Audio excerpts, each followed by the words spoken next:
entrepreneurs, business owners, professionals who seek excellence, bringing the business classroom to you. It's the Business Builders Show. Here's Marty Wolf. We still got a long way to go. Yes, we all got a long way to go. Welcome to the Business Builders Show with Marty Wolf, and today with our guest host, J. Kelly Hoey. Along with Kelly and our executive producer, D.C. Taylor, we will be your guides on this learning journey.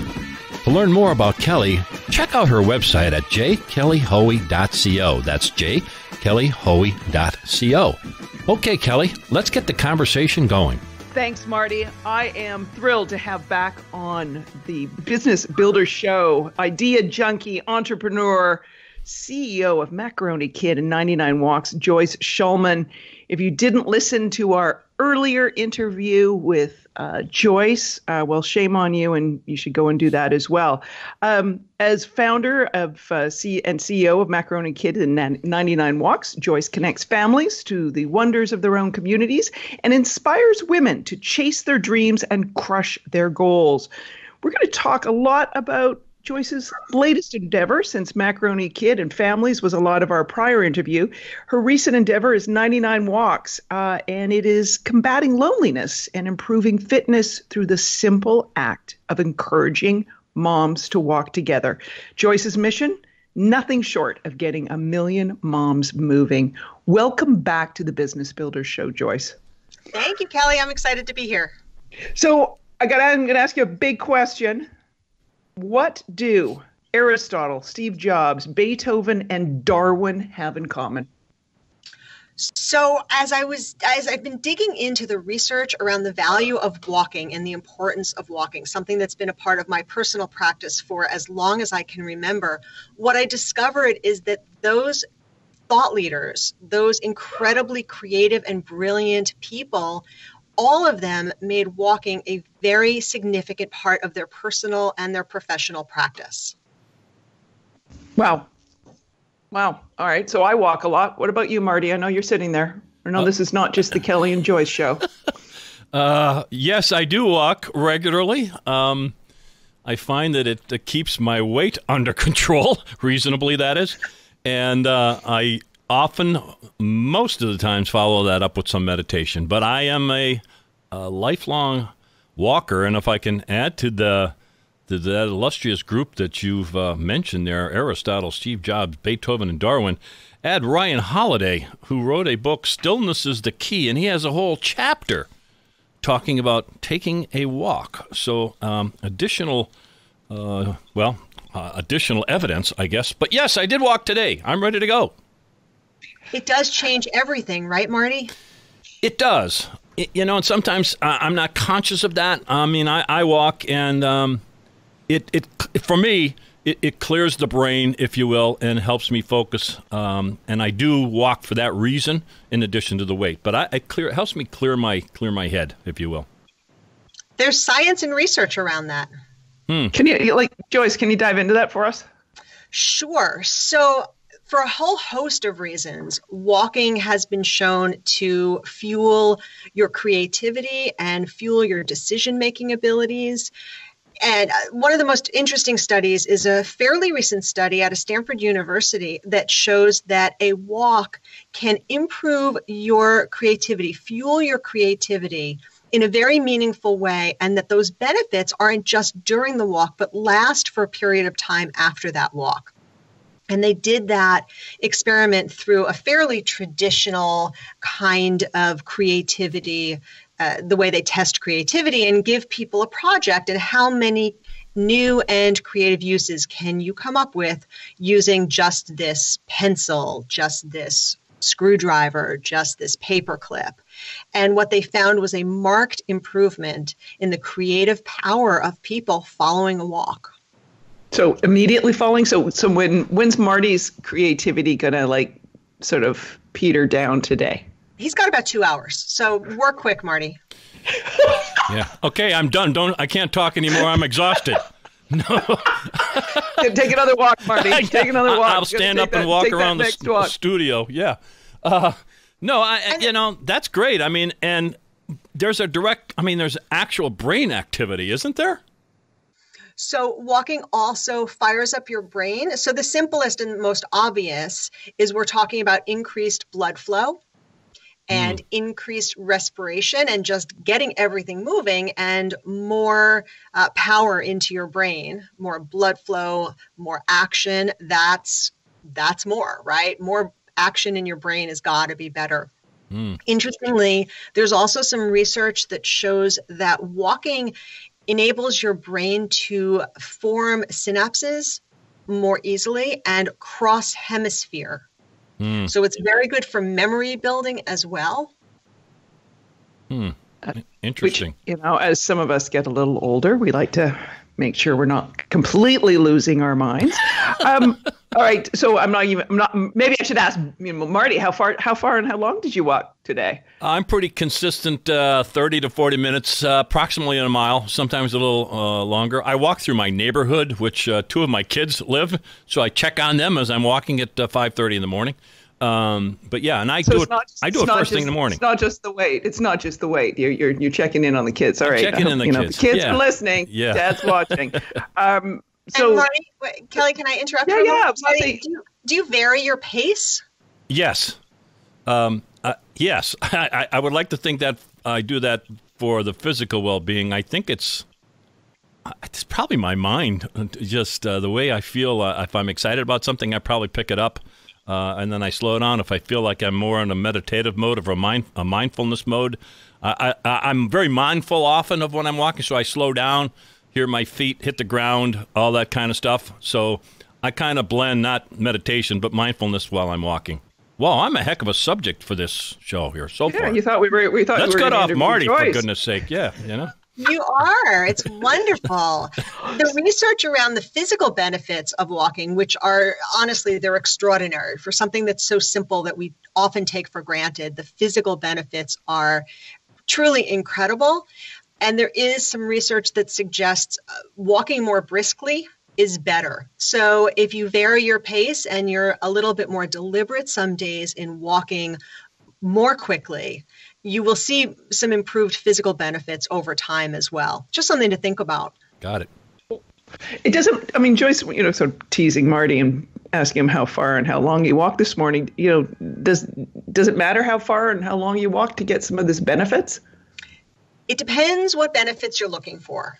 So physical benefits, more within reason, of course, more is better. So 40-minute walks 3-4 times a week at a brisk pace can help deliver the best physical benefits. And again, more is even better. The mental benefits, they have shown improved concentration, improved focus, improved decision-making with things as simple as 10 minutes. Wow, that's great. That's great to know. It's a quick rush to the bus stop or subway station, and if you live in somewhere where you have those services. Yeah, so there's a little bit. We talk, at least at 99 Walks, we talk a lot about intentional walks. So we don't talk about step counting necessarily or rushing to the bus stop, because what you lose in that, you do break the concentration of sitting at your computer and give your mind that kind of break. But you don't give your mind the chance to ruminate and think about things. So we really do encourage people to do what Marty does, which is to say, I'm going to take this half hour, 40 minutes, mindfully and deliberately, and walk away from my responsibilities and obligations and give my brain that chance to rest and my body that chance to move. So I said this is also good for people who may be struggling with, the thought of meditation. Like they can't imagine sitting there for 30 minutes and meditate. So part of what I'm hearing is, go on an intentional walk. 100%. What I'm also hearing is I should stop being guilted out by my step tracking on my phone, which is telling me to do 10,000 steps. You know that 10,000 steps is a completely artificial number, right? Dude, how artificial, Joyce? Somebody cooked it up, sort of like the old-fashioned food pyramid. Oh no! So what is okay? I might not get some rewards, but and I might have my app looking at me rather sadly. What is a what is a healthy number? If someone did say, hey, gamifying this and getting in X number of steps, that's going to keep me doing this, Joyce. What is realistic and what is healthful, not helpful, but healthful? Listen, I think 10,000 is actually a pretty good goal for most people. And more activity, more action, more movement is pretty much great for everyone.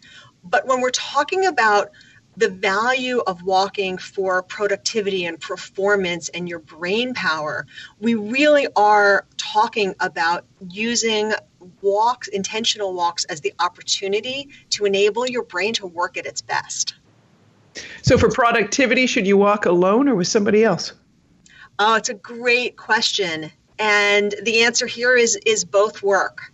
So if you are having a walking meeting or a conversation with somebody and you're looking to generate some fresh ideas with a colleague, if you are facing down a challenging conversation with a colleague, something that you really need to work through, it is tremendously beneficial to have those conversations while you're walking. The nature of our conversations while we're out walking are a little bit different from the conversations that we have when we are looking somebody across a table, looking into somebody's eyes. For anybody out there who has teenagers, you may have seen some of the research that suggests that you should treat your teenagers like wild animals. And if you want to have a conversation with them, don't look them in the eye. It's why people say they have the best conversations with their kids while they're driving. So it's that shoulder to shoulder conversation, and you have that same effect while you're walking with somebody. So tremendous opportunities to have some great creative and challenging conversations in the business context while you're walking. The flip side of that is if you are working through a problem individually, if you are trying to generate some new ideas, one of the best things you can do is kind of give yourself the input that you need. So read what needs to be read, do the research that needs to be researched, and then take yourself for a walk by yourself and give your brain the chance to percolate on it. Wow. And I'm sort of picking up on what you said earlier, do that research, take a walk, and then in the 2 hours after you've taken that walk, get down to business. Oh, Kelly, that's such an important point. You've got to capture those ideas right when you get back, because the ideas you generate while you're walking have a little bit of that dream quality, in that if you don't capture them quick, you're going to forget them. I like to refer to that as like aircraft carrier brain, and sort of a plane is coming to land on an aircraft carrier and can't make it and it whizzes off and you're like, oh, please come back and land. Please come back and land. I need you. Joyce, this is so helpful. I want to pick up again. Sorry, Marty, I'm going to pick on you again. Go. Marty's walking around his neighborhood. Does it matter where you walk on these intentional walks on your own? Again, different types and different areas can have different input or impact. So walking in nature is fantastic. There's a ton of research now just coming to light about the importance of us seeing green things and being in nature. I don't know if you guys are familiar with some of the research that shows that people in hospitals who have a view outside of green things actually recover more quickly than people who don't. There's actual value for us to be in nature. The flip side of that is if you're trying to generate some new ideas or you're feeling really creatively stuck, sometimes it's really helpful to walk in an urban environment where there's lots of input coming at you, because you just don't know what's going to spark an idea. Yeah, different stimulation, and like New York City is going to provide stimulation, if you will, and that could be helpful at a certain point in time. Exactly. So in line with what you just said, Joyce, also 3 blocks from my house is our park, which is a large green space. And so periodically, whenever the mood hits me, I'll go for a walk in the park with that in mind. I do find that better emotionally, if you will. I'm not sure why. Maybe the studies are telling me, and you're telling me why that's working that way. But I do alternate. So interesting that you're saying that. Now, let me ask this question too, Kelly. We've talked to people. We've already interviewed folks in corporate America who are allowing spaces either inside or outside of their facilities for walking. Joyce, are you seeing and reading and hearing about this kind of effort? Absolutely. Absolutely. Some of the big tech companies, when they built their campuses, and I'm sort of using air quotes, right? But they've started to refer to their corporate environments as campuses. And that connotes this idea of more green space and more of a sprawl that lets you walk from one place to another. If you compare that to the big skyscrapers, where we traditionally considered big businesses to live, there's absolutely a shift going on. And I think the next stage of that, the next part of that has to be us recognizing the value of getting up and walking away from your desk. And not saying, we have to change the mindset that you're only working if you're sitting at your computer. Yeah, interesting. Well, isn't Jeff Bezos who says he gets his best ideas when he's in the shower? And Mark Zuckerberg is a big walker, apparently, and walking meetings. Yeah. Steve Jobs was famous for his walking meetings. I guess they've done okay.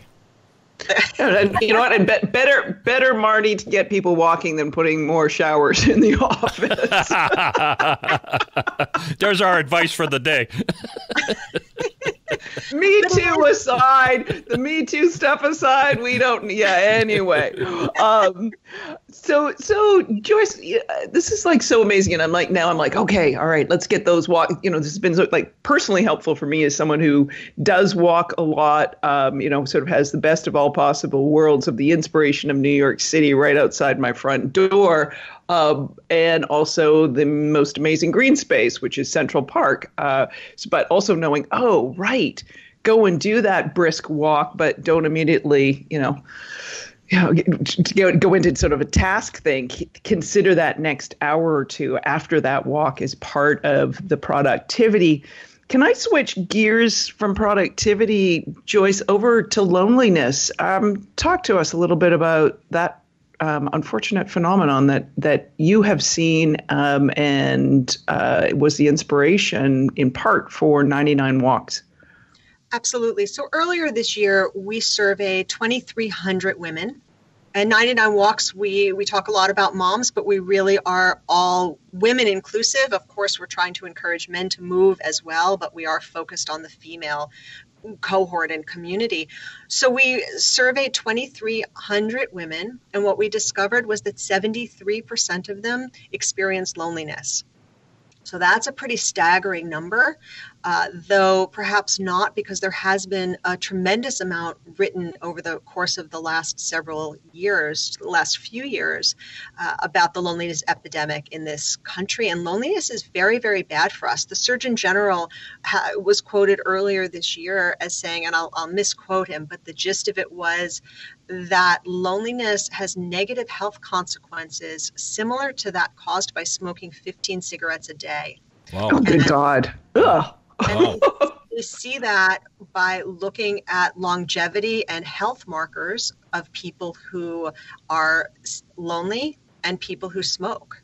So loneliness is a real thing. And one of the things that got us on this path is my personal practice. I love to walk with my friends. And one of the reasons for that is I'm super busy.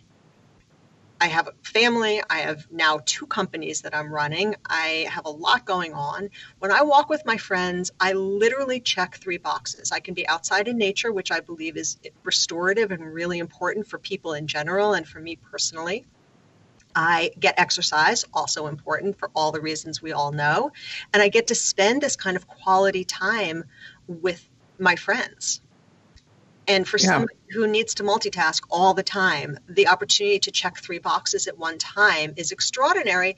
And then we find that people have different conversations for some of the reasons we chatted about earlier. The nature of conversations had while walking tend to be deeper, less linear, more creative. And you have the opportunity when you're walking with somebody to take moments of quiet to really think more deeply and connect more deeply.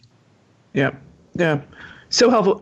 Joyce, for people who want information on 99 Walks, where can they find that? They can find us online at 99walks.fit. They can find us on social media on Facebook or Instagram.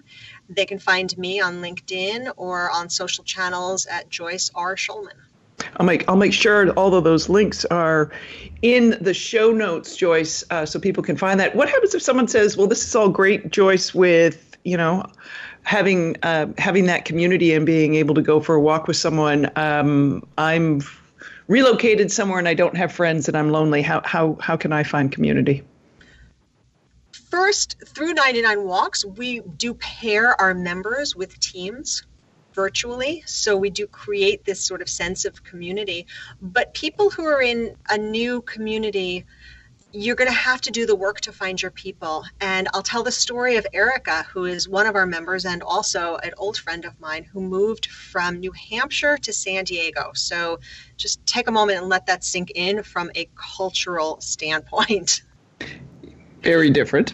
Very different. And she's a very outgoing, gregarious person, and she had challenges finding her community for sure. And she was trying to connect with the other women in the community.